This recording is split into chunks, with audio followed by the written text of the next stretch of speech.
All right, man. Dude, you're in and out super quick. Yeah, that's gonna be tight. If I wanted to kind of like create a moment of vulnerability, what would be something I could stack on a question that would kind of get there? So take it more from like the professional space to help the audience feel like, oh my gosh, I feel like we kind of got to a spot maybe of a more vulnerable, intimate moment, with maybe the real Ryan, right? I think maybe, I don't know, I just turned 40. Okay. Right? I spent the last 20 years of my life on an all-out dead sprint. Yeah. But dude, with the Netflix show, it's got to feel more like a dead sprint right now than ever before, right? Always. I mean, we had 4 Bravo TV shows for 12 years. Yeah. So it was dead sprint through all those, and it was always like, all right, great. When is enough enough? Like, there's never going to be a number. There's never going to be, oh, now I'm successful. It's never going to be enough. It's always relative. And you start to think about like, so what do you do it for? Like, what do you wake up for? Like, is it income? Is it wealth? Is it generational happiness? 'Cause you're not taking it with you. I think about that. Actually, I think what's the number? Like, when is enough enough? Like, no, dude. I mean, I have incredibly anxious and depressed multi-billionaire clients. Right. And I have super fucking happy, dead broke clients. Yeah. Because they understand like a goldfish. This is my world. Like, I can't go to Harvard. I'm a fucking goldfish. Yeah. Except when you get out of the fishbowl, anything's a possibility, and the options create that anxiety, and it's like, and nothing will ever be good enough. I have a lot of clients who are like on their 6th business and their 4th wife. Yeah. 2 kids don't speak to them. The 3 new kids are going to be the ones they're actually going to pay attention to, and nothing ever changes. Why do you think that is? Like people that, is it just because they're too logical that they're only making rational decisions instead of emotional choices and not considering the fulfillment of a choice, or just striving for more money, more status? I think it's we all try to figure out what makes us content, and I think we don't actually ask ourselves that question when we're young, right? So what makes us content, especially if we grew up in homes that didn't have money. Yeah. But on the flip side, we have a lot of clients and I know a lot of people who grew up in homes that had a lot of money, and they know they're not as smart as their parents, and so it's always a push to try to reach a certain level. I don't know, what wakes you up every day, especially for investors. Like, you're signing personal guarantees, you're taking on debt, rates are low until they're not, right? Yeah. Rates are high until they're not, and then you miss the moment, Yeah. right? You're missing, so like 3 years ago, it was, fuck, God, I knew I should have bought, right? Yeah. As rates start to come down, pricing starts to go up. It's like, fuck, I should have used this moment. Yes. It's the greatest deal you've ever done. You haven't even done it yet. Right there, by the way, like if there was something you could do, thank you. If there's something you could do that would really help push the agenda of the conference, I'm going to ask you, I'm definitely going to want to ask, like, should people have bought like 2008, 2020? Like, it's for sure. In hindsight, it's easy, but we have the market stalled out right now. Like, we literally have people that are like, they're waiting for rates to come down. Should they be waiting to buy? No. Why? No way. Because I think fear creates marketplace. Yeah. What are you gonna do? Wait for everybody to fucking run through Target because the doors just open and it's Black Friday? What are you waiting for? They're kind of late, don't you think? When everyone's running too, it's just like you already missed it. Dude, the media calls the market 6 months after the market's happened. Right Always. there. Right there. And so I think that the smartest deals we've ever done have been when everyone says not to do it. I'm saying that. Like, I started my company in September 2020, surrounded by SWAT in New York City. Yeah. And everyone said, don't do it. Yeah. Don't go out. And the deals we did in those first couple months, they were few and far between, but those people have tripled their money when everyone said you're an idiot. Yeah. I don't know. I think every market cycle has. So right now people are paused. They're saying waiting for rates to come down. Now rates are actually starting to come down. 3 days Fed's making an announcement. Yeah, but now they're not low enough. But now they're not low enough. They're not low enough. Oh, you know what? They're going to continue to come down. Now let's wait until the election happens. You know what? Let's wait till the new year. There's always going to be a wait. Always an excuse. What's the wait? So by the way, this energy, I think on the interview is actually what's going to resonate the most. I got 6 questions. I'm going to hit these, but these people know I'm a real estate broker, though, right? That's fine. Okay. Cool. But I'm going to riff. No, that's totally cool. Like, because a big thing is urgency and timing, and is it really now? Yeah, sure. And it for me, it's counter-cyclical. It's just like, especially when people are waiting, that's when I'm like, dude, you better be hauling ass. Yeah. So if we go off script from some of what we got here, is that okay with you? Yeah, dude, whatever you want. These are just recommendations. I'm easy.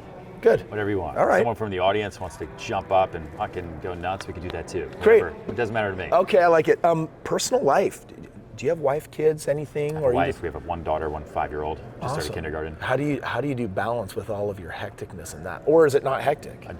No, it's totally hectic, and I do not balance.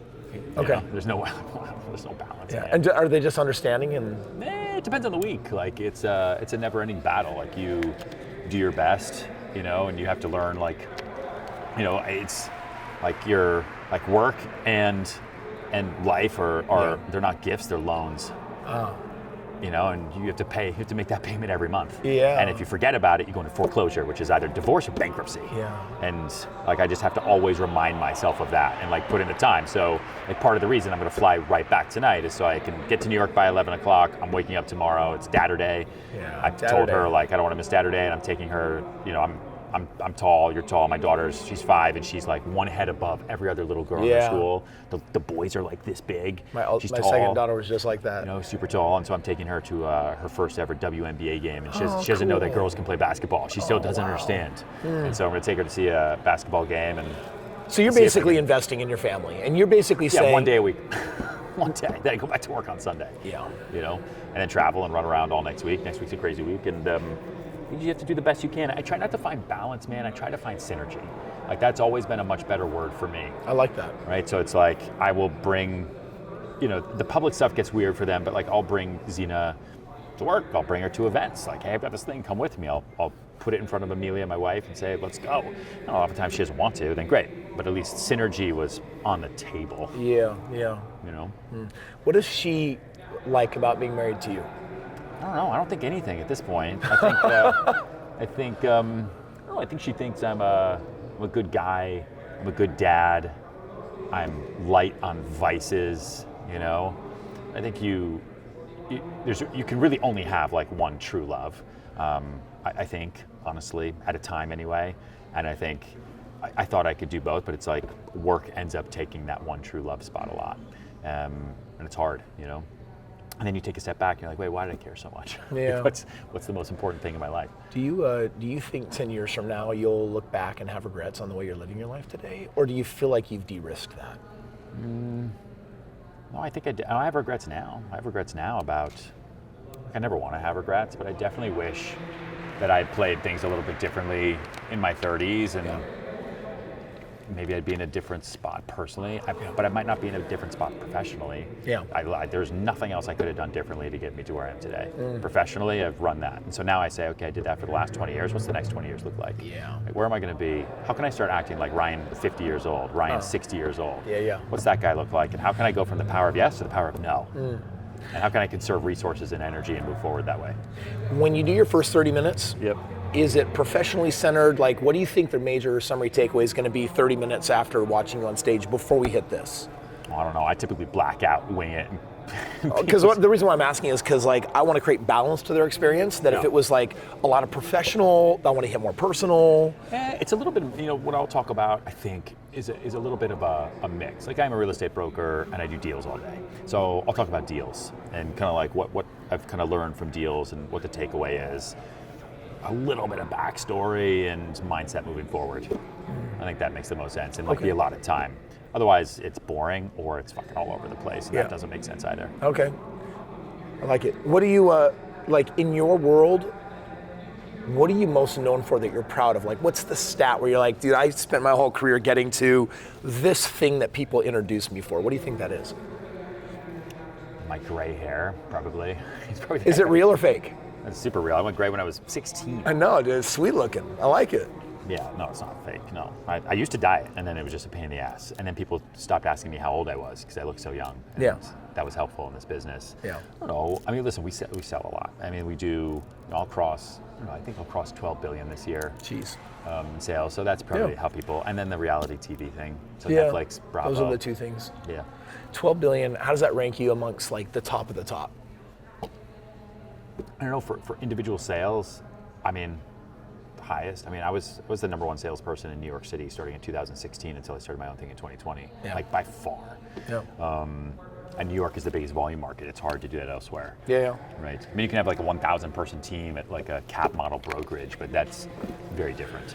Why do you think people like you over like picking some other broker, like what's the X factor for you that you think creates that magnetism and the level of success that you have? I lead with competence and not confidence, right? And I have extreme empathy. Tell me about that.